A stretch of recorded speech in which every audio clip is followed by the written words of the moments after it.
네, 복음은 계속해서 들려져야 한다라고 이렇게 말합니다. 여러분, 똑같은 얘기를 다시 반복해서 듣는 거, 우리가 잔소리라 생각해서 싫지요. 그러나 복음이라는 것은 계속해서 반복적으로 들려져야 한다는 거예요. 말도 달리다 보면 말굽이 계속 마모가 됩니다. 그래서 마부는 주기적으로 말발굽을 교체해줘야 말이 지치지 않고 끝까지 달릴 수가 있습니다. 신앙생활도 마찬가지라는 거죠. 한 번 들은 복음으로는 충분할 것 같지만 세상 속에서 우리의 마음이라는 것은 점점 더 닳고 또 무뎌져서 시험과 유혹 때문에 복음의 능력을 잃어버리기가 쉽습니다. 과거에 한 번의 특별한 은혜만으로 참 우리가 이 세상을 살 수가 없다라는 것입니다. 그래서 복음은 반복적이고 또 계속해서 들려져야 우리의 영혼이 끝까지 사명을 감당할 수 있다라는 것입니다.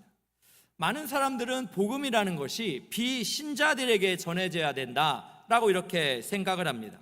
그래서 복음은 기초의 교리이며 사람을 하나님 나라에 들어가게 하는 그냥 관문 정도에 불과하다 이렇게 생각하는 분들이 있습니다. 그러나 복음은 그리스도인의 삶의 전부입니다. 하나님 나라에 들어가는 관문일 뿐만 아니라 하나님 나라 백성으로 살아갈 수 있는 모든 것을 담아내고 있습니다. 그래서 예수님께서는 복음을 통해서 사람과 교회를 새롭게 변화시키신 것을 우리가 성경을 통해서 확인해 볼 수가 있습니다. 오늘 우리가 함께 읽은 갈라디아서는 AD 50년경에 바울이 갈라디아 교회를 향한 목회 서신입니다. 다시 말하면 바울 사도가 예수님을 믿기 시작한 갈라디아의 교회, 그러니까 비신자들이 아닙니다. 이미 예수님을 믿고 있는 신자들에게 복음에 대한 이렇게 분명한 메시지를 전했습니다. 왜냐하면 바울이 떠난 이후에 갈라디아에는 참 교회에는 다른 복음이 많이 있었습니다. 그래서 유대의 전통을 지켜야 구원을 받는다, 할례를 받아야 구원을 받는다, 이렇게 사람들이 만들어낸 다른 복음이 팽배해 있었기 때문에 바울은 그것이 아니다라는 것, 인간의 육체의 한계를 지적하며 복음을 그렇게 담대하게 이야기하고 있습니다. 그렇다면 여러분, 오늘 우리가 다시 들어야 되는 복음은 무엇일까요? 바로 이 기쁜 소식은 성령 하나님이십니다. 바로 인간은 육체적인 한계를 가지고 있지만 하나님에 대한, 즉 복음의 기쁜 소식은 성령 하나님이시다라는 것을 우리에게 선명하게 이야기해주고 있습니다. 그 말씀이 오늘 말씀 16절입니다. 보겠습니다. 내가 이르노니 너희는 성령을 따라 행하라. 그리하면 육체의 욕심을 이루지 아니하리라. 여러분, 신자의 마음은 영적인 전쟁터입니다. 그래서 육체의 소욕과 성령의 소욕이 이렇게 치열하게 전쟁을 한다라는 거죠. 우리가 옛날에 우리 마음 안에 두 늑대가 산다, 또 우리 마음 안에는 천사가 있고 또 악마가 있다, 이런 비유를 많이 했지만 역시 우리가 예수를 믿는 신자들 안에 육체의 소욕과 성령의 소욕이 함께 거주한다는 것입니다. 그런데 성령의 소욕은 굉장히 하나님이시기 때문에 강력합니다. 그런데도 우리는 육체의 소욕에 익숙해요. 왜냐하면 이 땅을 살면서 너무나 육체적인 본성에 가깝게 살아가고 있기 때문에 그렇습니다. 그래서 인간의 육체의 한계, 그것은 우리를 자력으로 구원을 할 수가 없고 성령 하나님만이 우리를 구원할 수 있다라는 것이 복음의 기쁜 소식입니다.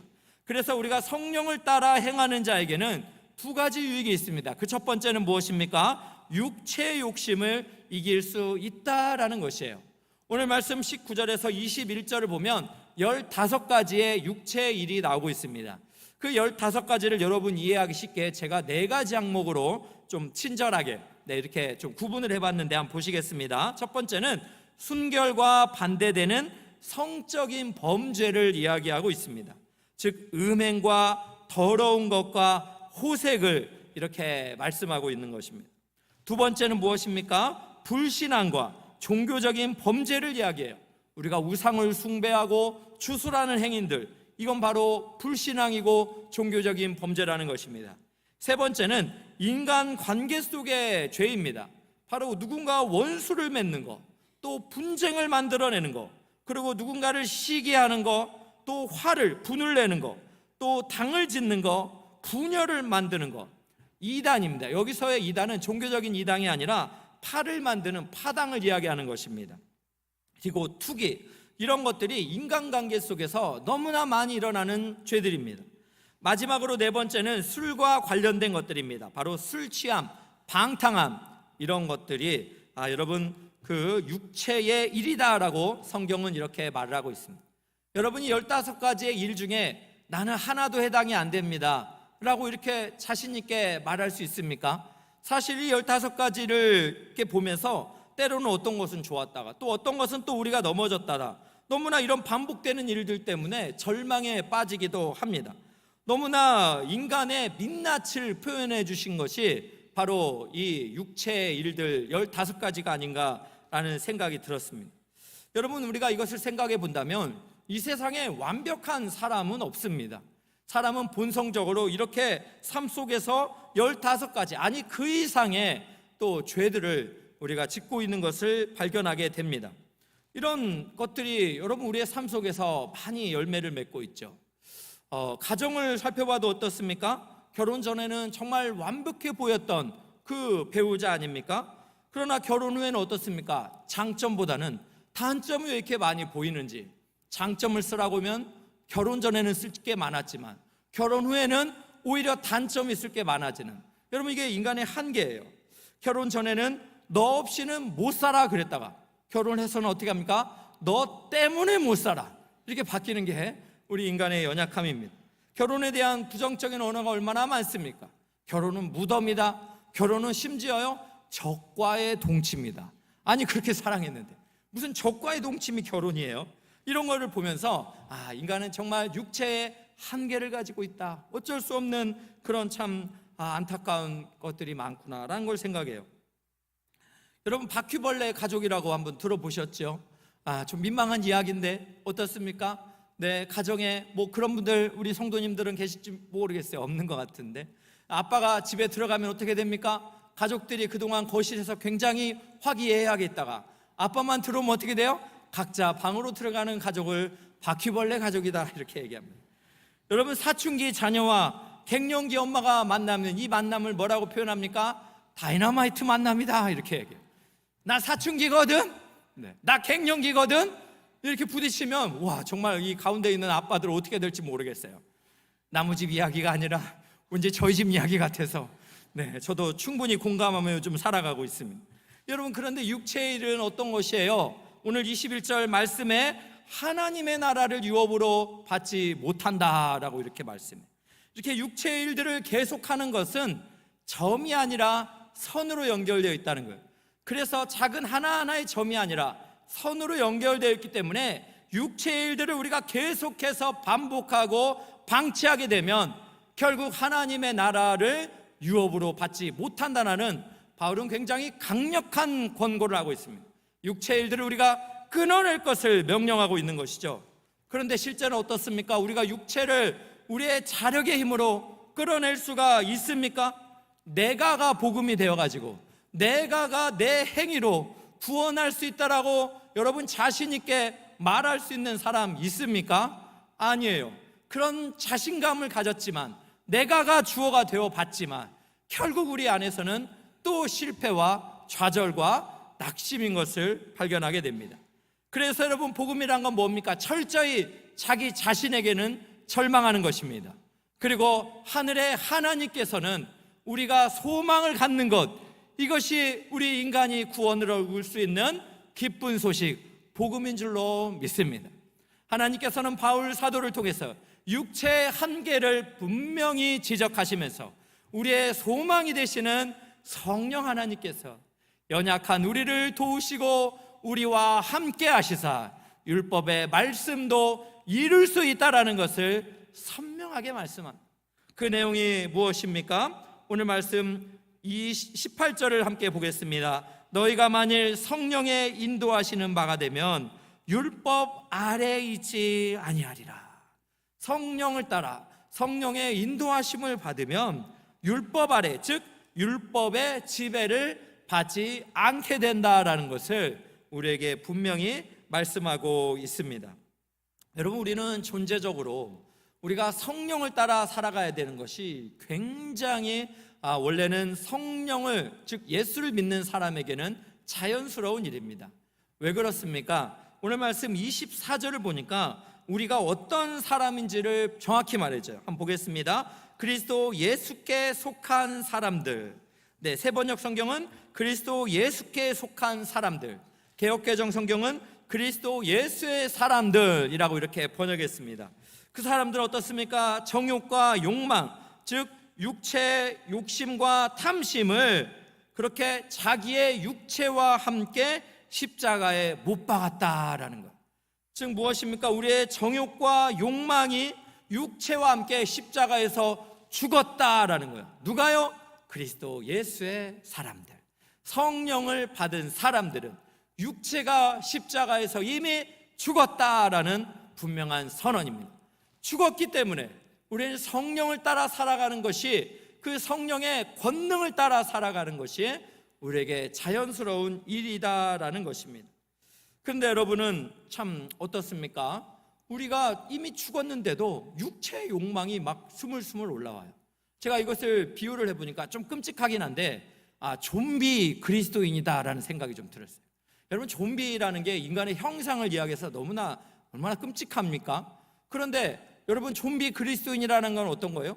육체가 죽었는데 육체의 소욕이 세상에 많은 유혹을 받으면서 스물스물 막 그렇게 좀 표현이 좀 네, 죄송합니다. 예배 중에 제가 네, 여러분의 영혼을 흔들리게 할 생각이었는데 뭐 이렇게 뭐가 이렇게 스물스물 마음속에 막 일어나면서 갑자기 막 가정에서 막 직장에서 막 폭발을 하는 거예요. 아까 말씀한 육체의 15가지 이유가 이런 일들이 일주일을 살아가면서 그렇게 막 지배를 해버린다면 존재론적으로 아니라니까요.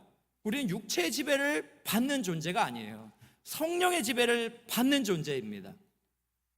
옥하는 목사님이 쓰신 로마서 2권 강해서가 있습니다. 거기에 보면 유명한 예화가 나오는데, 한 목사님께서 참 캐나다에 2주 집회를 갔죠. 그런데 주말이다 보니까 또 혼자 갔습니다. 심심했던 것 같습니다. 호텔을 서성이다가 엘리베이터를 타고 6층을 버튼을 눌렀습니다. 이렇게 엘리베이터 문이 잠기는데 2명의 젊은 여자가 함께 타는 거예요. 그리고 엘리베이터 어딜 가는지 누르지도 않습니다. 그러면서 싱글싱글 바라보면서 오늘 밤 저희랑 같이 즐겨보는 건 어떠세요? 이렇게 목사님을 유혹했습니다. 목사님께서는 이 좁은 엘리베이터 안에서 이 엄청난 이 사탄의 유혹을 받은 거죠. 그랬을 때 생각났던 것이 뭐 한번 아무도 모르게 즐겨볼까 이런 게 아니에요. 그의 마음속에 성령 하나님께서 말씀을 생각나게 하셨어요. 그 말씀이 로마서 6장 11, 12절입니다. 한번 보겠습니다. 이와 같이 너희도 너희 자신을 죄에 대하여는 죽은 자요 그리스도 예수 안에서 하나님께 대하여는 살아있는 자로 여길지어다. 그러므로 너희는 죄가 너희 죽을 몸을 지배하지 못하게 하여 몸의 사욕에 순종하지 말라라고 정확하게 말씀하고 있습니다. 성령께서 이 목사님에게 암송했던 이 말씀을 떠오르게 하는 거예요. 우리 자신에 대해서 이미 죄에 대해 죽은 자들이라는 거예요. 예수 안에서 하나님께 대하여 살아난 것이다 라는 거예요. 그렇기 때문에 우리가 이 죽을 몸에 지배받지 않도록 이 육체의 몸의 사욕에 순종하며 살아가지 않기를 하나님께서 분명히 말씀하고 계신다라는 것을 이 목사님이 깨닫게 되었습니다. 그래서 목사님께서 바로 자연스럽게 3층을 바로 누르고 그리고 빠져나오면서 뒤를 보면서 이렇게 이야기했다고 합니다. 안녕히 가십시오. 나는 여러분이 던지는 그 제안에는 아무 흥미가 없습니다. 여러분, 이 목사님의 이야기처럼 우리가 이 땅을 살아가다 보면 이 육체의 소욕이 우리를 이렇게 휩싸이게 하게 할 때가 있습니다. 사단이 강력하게 우리를 죽이려고 달라들 때가 있습니다. 여러분, 그때 우리가 누구를 의지해야 됩니까? 성령 하나님을 붙들어야 된다는 거예요. 우리 안에 내주하시는 성령께서 그 두나미스의 강력한 힘으로 우리가 율법의 말씀을 다 이룰 수 있는 존재로 우리를 새롭게 하셨습니다. 그렇기 때문에 유혹을 받을 때 성령께서 말씀을 떠오르게 한다는 거예요. 예수님께서 이 땅에서 율법을 다 완성하신 것처럼 그 예수의 영이, 성령이 우리 가운데 거하시기 때문에 우리 성령을 모신 하나님의 사람들도 이러한 육체의 욕심을 단호하게 우리가 절제하고 하나님의 성령을 따라 순종하는, 그렇게 하나님을 기쁘시게 하는 삶을 살아가게 될 줄로 믿습니다. 여러분, 두 번째로 성령을 따라 행하는 자의 유익이 무엇입니까? 그것은 성령의 열매를 맺을 수 있다라는 것입니다. 저는 여러분에게 하나 여기서 질문을 하고 싶습니다. 여러분, 사람이 변할 수 있다라고 믿으십니까? 대부분의 많은 사람들은 사람 참 안 변해, 사람 진짜 안 변해, 이런 명제를 참 확실한 진리로 믿고 살아가는 사람들이 너무나 많습니다. 그러나 여러분, 예수를 믿는 사람, 성령이 그 안에 내주하는 사람은 성령의 이런 강력한 역사심으로 말미암아 그의 영혼이, 그의 삶이 변할 수 있다는 것을 여러분 믿으시기를 진심으로 축복합니다. 여러분, 우리가 이것을 믿어야 되는 이유가 무엇입니까? 오늘 말씀 갈라디아서 5장 22절 23절입니다. 우리 한번 다 같이 큰 목소리로 읽겠습니다. 시작. 오직 성령의 열매는 사랑과 희락과 화평과 오래 참음과 자비와 양선과 충성과 온유와 절제니 이 같은 것을 금지할 법이 없느니라. 여러분, 이 말씀에서 우리가 주목해야 될 것은 성령의 열매는에서 이 열매라는 단어입니다.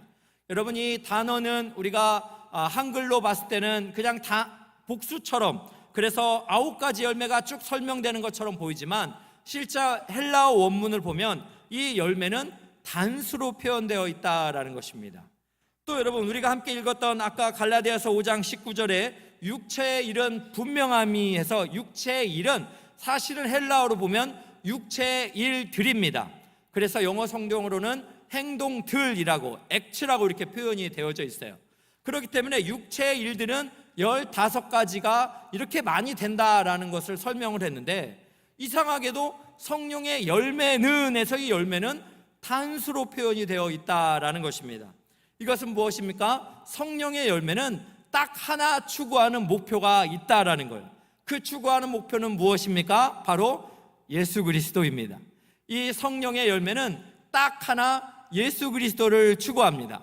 그래서 성령이 함께 하시는 사람은 예수 그리스도의 성품, 즉 9가지 열매가 삶 속에서 자연스럽게 열매를 맺는다라는 것을 말씀하고 있습니다. 여러분, 그것을 확인해 줄 수 있는 말씀이 23절이에요. 한 번 더 보시도록 하겠습니다. 이 같은 것을, 즉 성령의 9가지 열매들을 어떻게 해요? 금지할 법이 없느니라.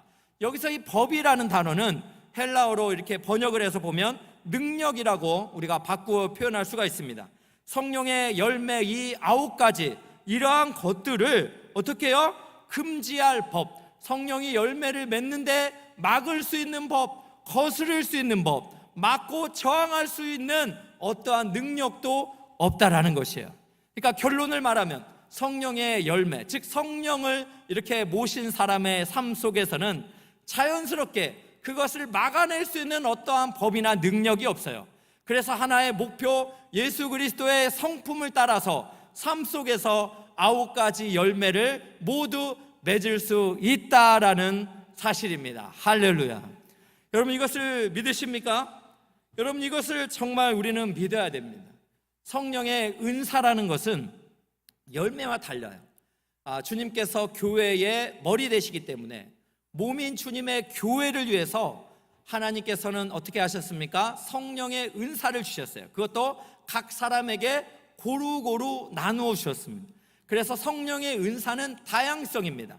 성도님들이 다 다양하듯이 성령의 은사는 어떤 사람에게는 이 은사가 있고 저 사람에게는 또 이 은사가 있습니다. 그러나 성령의 열매는 성령을 모신 모든 사람들이 맺게 되는 열매다라는 것을 우리에게 분명히 말씀해 주고 있습니다. 여러분, 이것을 우리가 믿는 것이 굉장히 중요해요. 성령의 사람은 성령의 열매를 맺는다라는 것이죠.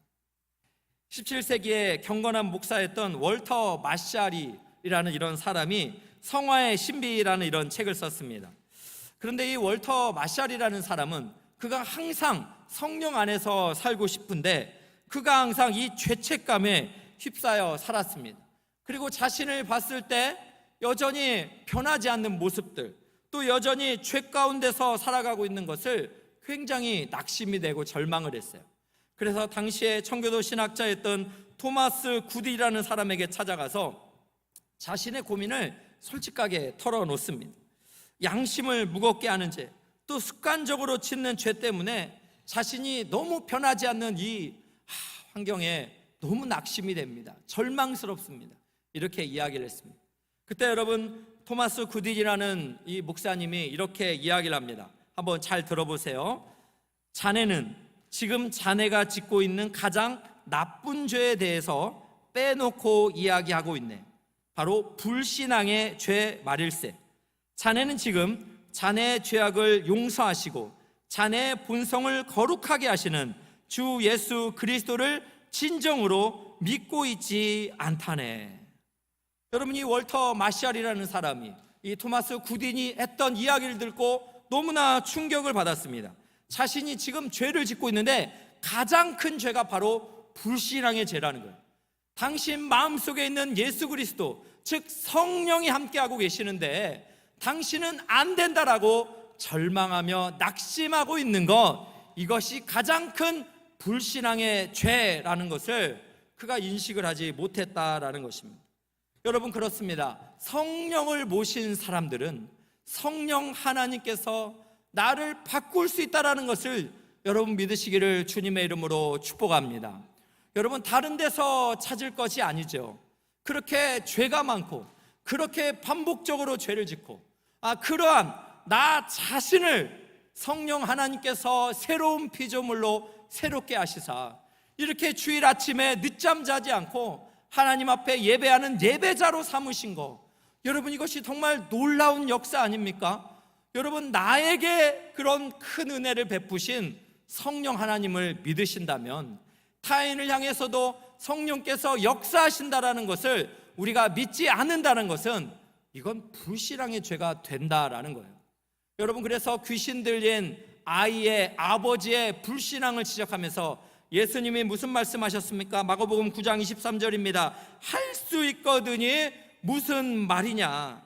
믿는 자에게는 능히 하지 못할 일이 없느니라. 할렐루야. 여러분, 이 말씀을 믿으십니까?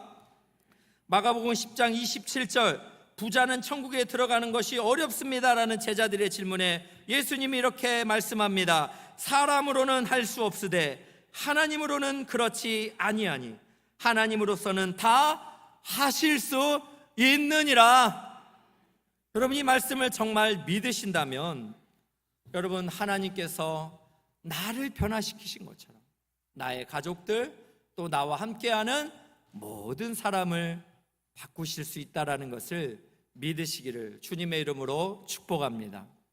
근데 여러분, 여기서 정말 중요한 게 있어요. 성령은 우리를 대신해 주는 영이 아닙니다.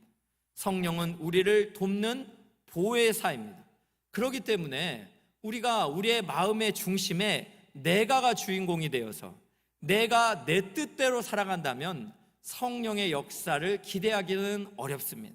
그러나 우리가 마음의 보좌에 내려와서 성령 하나님을 내 인생의 주인이라고 모신다면 성령의 그 두나미스의 권능이 우리의 영혼을 새롭게 할 뿐만 아니라 우리가 이 땅을 살아갈 수 있는 모든 힘을 공급해 주실 줄로 믿습니다. 그런데 우리는 왜 사람이 안 변한다고 생각합니까? 자꾸 타인을 바라보기 때문에 그래요. 우리가 기도하고 있는 그 사람 자꾸 변하지 않기 때문에 우리는 사람이 변하지 않는다라고 이렇게 착각합니다. 그러나 오늘 말씀을 통해서 성령이 내주하시는 사람은, 또 성령이 함께 하신다면 그의 영혼이 새로운 피조물로 그리스도를 닮은 인격으로 변화될 것을 여러분 믿으시기를 주님의 이름으로 축복합니다. 그런 의미로 저는 오늘 우리가 또 내일부터 진행되어지는 특별 새벽 부흥회가 정말 큰 하나님께서 은혜를 주실 것에 대한 기대감을 갖고 있습니다. 실제로 저도 오늘 말씀을 이렇게 보면서 저도 이전에는 제가 좀 인격이 좀 좋은 줄 알았어요. 왜냐하면 성도님들 또 주변에 많은 사람들이 참 이렇게 좀 착하다, 또 뭐 좋은 이야기들을 좀 많이 해줬어요. 그러다 보니까요, 제가 좀 인격이 좀 좋아서 목회를 좀 잘할 수 있지 않을까, 이런 좀 착각을 했던 것 같습니다. 그런데요, 제가 목사가 되고 또 목회를 좀 해보면서 또 가정을 섬기면서 제가 이런 인격으로는 정말 목회를 할 수가 없겠다, 이런 인격으로는 우리 가정을 정말 섬길 수 없겠다, 이런 절망감을 가졌던 때가 얼마나 많은지 모르겠습니다. 이렇게 해서 어떻게 하나님의 종으로 살아갈 수 있을까, 이런 두려움이 저에게 얼마나 크게 다가왔는지 모릅니다. 그러나 갈라디아서 말씀을 통해서 성령이 함께하는 사람은 성령의 열매를 맺을 수 있구나, 성령이 내 인생의 주인만 되시면 나 같은 사람도 그리스도의 성품으로 살아갈 수 있구나라는 것을 소망 가운데 얻게 되었습니다. 여러분, 정말 그게 중요하지 않겠어요? 그래서 저는 특별 새벽 부흥회가 먼저는 제 자신에게 소망이 되시는 하나님의 말씀이 될 것이라는 생각이 들어요. 왜 그렇습니까? 담임 목사가 좀 예수님의 인격을 좀 닮아야 성도님들에게도 유익하잖아요. 담임 목사가 그리스도를 좀 많이 닮아야지 인격적인 삶 속에서 그렇게 세상적이고 그렇게 정욕적이고 그렇게 육체의 삶을 갈망하면 여러분, 그 인격에서 담고 있는 이 거룩하신 하나님의 말씀이 여러분의 심령에 담길 수가 있겠어요? 그래서 하나님께 간절히 기도합니다. 하나님, 저의 연약한 인격은 성령께서 새롭게 하여 주시옵시고, 우리 예배하는 모든 성도님들에게는 진리의 영이 전하시는 진리의 말씀만이 새겨지게 하셔서 이 세상 가운데 성령의 능력으로 담대하게 살아가게 하옵소서. 여러분, 이것이 제가 하나님께 드리는 간절한 기도예요. 특별히 하나님께서 요즘 너무나 존귀한 우리 성도님들을 세가족으로 보내주십니다. 얼마나 주님께서 보내신 성도님이신지, 어떻게 이분들이 신앙 안에서 잘 뿌리내리며 믿음의 우리 귀한 성도님들과 함께 울고 함께 우는 신앙 공동체의 삶을 살아갈 수 있을까? 우리 교육자들과 함께 최선을 다해서 그렇게 섬겨가기를 원합니다. 사랑하는 귀한 성도님들, 여러분 어떻습니까? 이대로의 여러분의 인격으로 괜찮습니까? 그 인격으로 여러분 가정 괜찮으시겠습니까? 여러분이 섬기는 직장 괜찮으시겠습니까? 여러분이 섬기는 교회 공동체 정말 괜찮으시겠습니까? 우리가 끊임없이 우리 자신에게는 절망하지만 성령 하나님, 그분이 우리의 복음의 기쁜 소식이 되는 줄로 믿습니다. 그래서 여러분, 존 스토트라는 목사님이 계십니다. 이 목사님은 많은 우리 사람들이 예수님의 그 성품을 닮았다라고 이렇게 칭찬을 했습니다. 왜 그런가 참 그런 생각을 들었는데요, 이 존 스토트 목사님은 날마다 아침에 일어나면 하나님께 드리는 기도가 있었다는 것입니다. 그런데 제가 그 기도문을 이렇게 발견하게 되어서 읽게 되었는데, 이 기도문은 성부, 성자, 성령 하나님께 드리는 성령의 열매를 맺게 해달라는 기도문이었어요. 제가 이 시간 여러분에게 한번 읽어 드릴 텐데, 여러분들도 이러한 기도를 하나님께 올려드릴 수 있으면 좋겠습니다. 하늘에 계신 아버지, 오늘 제가 주님의 임재 안에서 살고 주님을 더욱더 기쁘시게 하기를 기도합니다. 주 예수님, 오늘 제가 저의 십자가를 지고 주님을 따르기를 기도합니다. 성령님, 오늘 성령님이 저를 충만하게 채워주시고 성령의 열매, 사랑과 희락과 화평과 오래 참음과 자비와 양선과 충성과 온유와 절제가 제 삶 속에 익어갈 수 있도록 해주시기를 기도합니다. 여러분, 존 스토트 목사님이 이렇게 날마다 성령의 열매를 맺게 해달라고 성부, 성자, 성령 하나님께 기도했을 때 하나님께서 이 목사님의 기도에 응답하시사 많은 분들이 이 목사님이 예수 그리스도를 닮았습니다라고 그렇게 인정하고 하나님께서 인정하시는 귀한 또 목사님이 되지 않았나라는 생각이 듭니다. 그렇다면 여러분, 우리가 참 소망을 가질 수가 있어요. 우리도 이렇게 날마다 성령의 9가지 열매를 맺게 해달라고 삼위 하나님 앞에 기도한다면 성령께서 우리 안에 거하시기 때문에 우리의 삶과 인격에도 예수 그리스도를 닮은 삶이 이루어지게 될 줄로 믿습니다. 결론을 맺겠습니다. 우리는 그리스도 예수의 사람들입니다. 그리스도 예수에게 속해 있는 성령의 사람들입니다. 그렇기 때문에 우리는 이제 육체의 일들은 이미 그리스도와 함께 십자가에서 죽었습니다. 이제는 우리 안에 성령 하나님께서 살아 계시기 때문에 성령을 모신 자는 성령으로 행하며 성령의 9가지 열매를 맺을 줄로 믿습니다.